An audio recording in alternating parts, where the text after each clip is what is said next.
le réveil de certaines communautés, églises locales,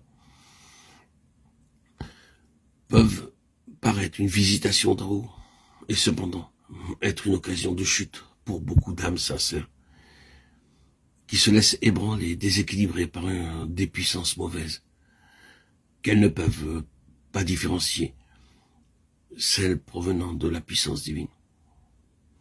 Il y a d'autres saisons de réveil dans de nombreux pays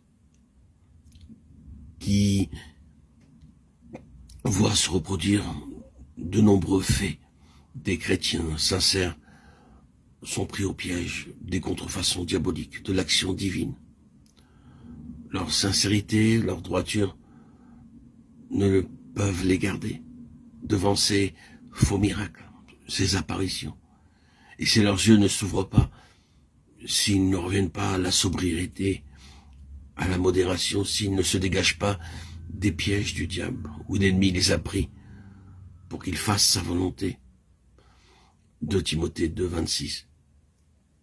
Ils seront alors entraînés à de nouvelles séductions.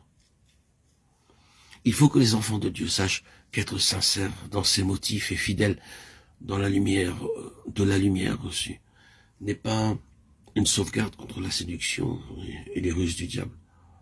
Puisque la parole de Dieu ordonne de prendre garde, de veiller, de prier. Méfiez-vous de toutes ces miracles et apparitions plus qu'extraordinaires qui séduisent tant d'âmes et qui les mènent à leur perte. Les chrétiens sincères, fidèles, véridiques, peuvent être séduits pour plusieurs raisons. Lorsque, par la puissance de régénération du Saint-Esprit, un homme devient enfant de Dieu et reçoit une vie nouvelle dans la mesure où il se met au bénéfice du sacrifice expiatoire de Christ, il ne reçoit pas en même temps la toute connaissance sur Dieu, sur soi-même et sur le diable. Son intelligence, sa pensée qui est naturellement obscurcie de ténèbres, Ephésiens 4, 18, et bien sûr aveuglée par Satan, 2 Corinthiens 14, 4, n'est renouvelée que dans la mesure où la lumière y pénètre, donc dans la mesure où l'homme s'approprie la lumière. Rappelez-vous que la séduction s'adresse à l'intelligence, et c'est une erreur qu'on accepte comme vérité.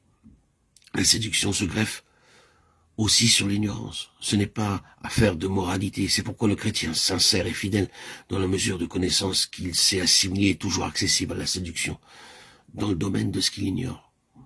Il peut être séduit sur tout ce qu'il ignore, à cause même de ce qu'il ignore. 2 Corinthiens 2, 11.